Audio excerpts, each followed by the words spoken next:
শত্রুপক্ষের দুঃখে মায়া লাগে অভিনেত্রী প্রভার। জীবনের নানা দিক দেখেছেন সাদিয়া জাহান প্রভা। জনপ্রিয় এই অভিনেত্রী চড়াই উতরাইয়ের মধ্য দিয়ে গেছেন। 2 দশকেরও বেশি সময় ধরে টেলিভিশনের পর্দায় অভিনয় গুণে দর্শক হৃদয়ে জায়গা করে নেন।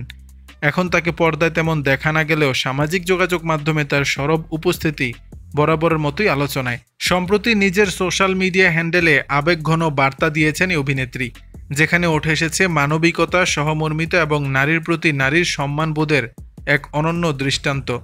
বৃহস্পতিবার 26 জুন নিজের সোশ্যাল মিডিয়া হ্যান্ডেল ফেসবুকে এই অভিনেত্রী লিখেছেন, শত্রুপক্ষের দুঃখের দিনেও আনন্দ হচ্ছে না, বরং মায়া লাগছে।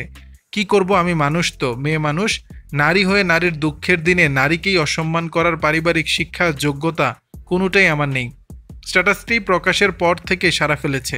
তবে কার উদ্দেশ্যে এই বার্তা স্পষ্ট করেননি প্রভা, বরং এই লেখায় তিনি বুঝিয়েছেন ব্যক্তিগত বিরোধ বা শত্রুতার ঊর্ধ্বে ওঠে একজন নারীর দুঃখ তাকে স্পর্শ করে, বেদনাহত করে। তার কথায় প্রতিফলিত হয়েছে সহমর্মিতা, মানবিক বোধ ও নারীত্বের প্রতি দায়বদ্ধতা। 2005 সালে মডেলিংয়ের মাধ্যমে শোবিজে পথ চলা শুরু করেন প্রভা। অল্প সময়ই অভিনয়ে নিজেকে প্রতিভাবান শিল্পী হিসেবে প্রতিষ্ঠিত করেন। পাশাপাশি গড়ে তুলেছেন নিজের আরেকটি পরিচয়, দক্ষ মেকআপ আর্টিস্ট। নিউ ইয়র্কের দ্য মেকআপ একাডেমি থেকে মেকআপে প্রশিক্ষণ নিয়ে তিনি চালু করেছেন ইনস্টাগ্রাম প্ল্যাটফর্ম মেকআপ বাই প্রভা, যেখানে নিয়মিত দেখা যায় তার কাজের অগ্রগতি। দর্শক, বিষয়টি নিয়ে আপনাদের মতামত জানাবেন নিচের কমেন্ট বক্সে।